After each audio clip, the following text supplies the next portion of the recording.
Sir आपका नाम? मेरा नाम डैनियल पटेल है। सर एक पूरा स्कूल का पूरा नाम?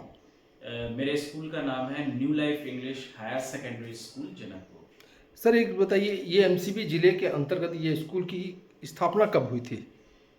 सर इसकी स्थापना 1988 में हुई है। उस और समय स्कूल का क्या स्टैंड था, कितने शिक्षक थे, कितने बच्चे थे और कौन कौन क्लास लगती थी?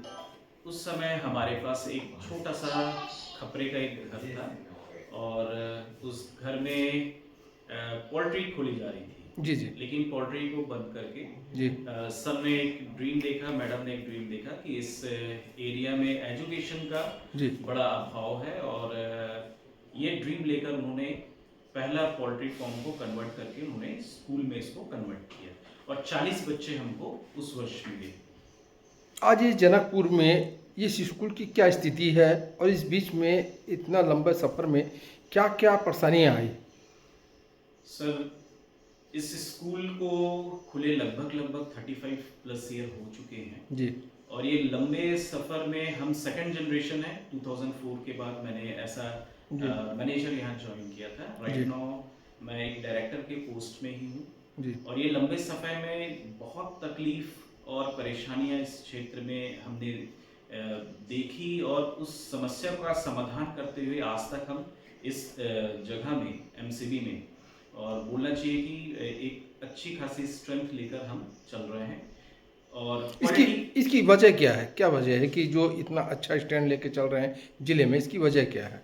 सर जैसे स्टार्टिंग हिस्ट्री में अगर हम देखेंगे अपने स्कूल के जी जी तो टीचरों के अंदर एक जी डेडिकेशन होता जी था और डेडिकेशन के कारण जो हमारे स्टाफ थे जी और उस समय का जो एक बोलना चाहिए जो इन्वायरमेंट स्कूल के अंदर जो डेवलप होता था, हमारी माँ इस स्कूल में ऐसा प्रिंसिपल काम करती थी जी और उस डेडिकेशन के साथ हमने इस ग्रामीण क्षेत्र में लगभग जहाँ एक ही रूट था जो शेड्यूल का था, जो जिससे हम आ जा सकते थे जी और काफ़ी संघर्ष के बाद उन्होंने उस क्वालिटी को मेंटेन किया और इस क्षेत्र में लगभग हमारे यहाँ से 80 डॉक्टर्स हमने इस क्षेत्र से निकाले हैं, नीट क्वालिफाई करके हैं और लगभग 350 इंजीनियर हैं हमारे पास। एरोनॉटिक्स में है, एग्रीकल्चर में है, जूनियर साइंटिस्ट में है, टीचरशिप में है, एसएससीएल में है, रेलवे में है, मीडिया में है। तो ये यहाँ के बच्चों के लिए एक द्वार खुल गए यहाँ पे, क्योंकि उस समय मेरे ख्याल से इंग्लिश मीडियम स्कूल क्षेत्र में नहीं था और बड़े ऊंचे स्थानों में एक अचीवमेंट बॉक्स अगर आप विस्तार से करेंगे तो बहुत बड़ा एक अचीवमेंट चीज़ बॉक्स बताइए, इतने संघर्ष के बाद आज ये मुकाम तक ये स्कूल पहुंचा है, जी। तो एक चीज़ मेरे को पहली बात बताइए कि इस स्कूल की इमारत जब खड़ी हुई तो इतने बड़ा स्तर में जो बना हुआ है, कितने क्षेत्र में ये फैला है और ये ज़मीन किसकी है? ये जमीन समाज सेवा समिति के नाम से है जी जी और इसमें सिर्फ इस कैंपस में हमारा घर है जो हमारे नाम से है, बाकी जी सिर्फ समाज सेवा समिति के नाम से ये संस्था। आपके पास वर्तमान में कितने बच्चे हैं और कितने टीचर हैं और कितना फीस लेते हैं बच्चों से?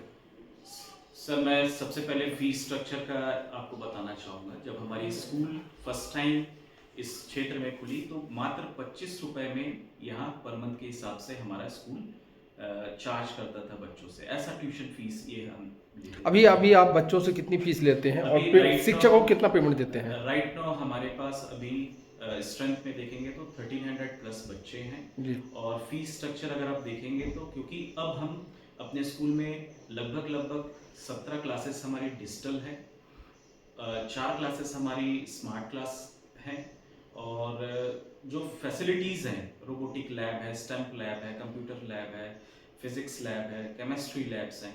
तो इन सबको देखते हुए वर्तमान में नर्सरी की फीस हमारे यहाँ आज 7,500 रुपये है और 1 से 8 तक की अराउंड। टीचरों की वेतन कितना? टीचरों का आपने तो, मैंने बच्चों को फीस तो बता दी, टीचरों को वेतन टीचरों का वेतन यहाँ पे क्वालिफिकेशन के हिसाब से जो मैनेजमेंट में तय किया हुआ है, जी जी तो ऑलमोस्ट मेरा ये रहता है कि जो गवर्नमेंट वेजेस निर्धारित करती है। निर्धारित की जाती है उससे अधिक ही एक शिक्षक को मिलना चाहिए। तो मोस्ट प्रोबेबली 7,000 हमारे यहाँ बेसिक सैलरी से स्टार्ट होता है। ऐसे कितने शिक्षक हैं जो काफ़ी लंबे समय से जुड़े हैं?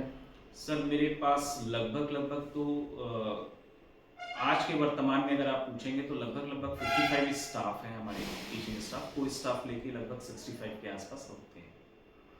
एक चीज़ बताइए, सबसे पहली प्राथमिकता है कि ये इस स्कूल क्रिश्चियन स्कूल में कितने क्रिश्चियन परिवार के बच्चे पढ़ रहे हैं कि बाहरी बच्चे दीगर कास्ट के पढ़ रहे हैं?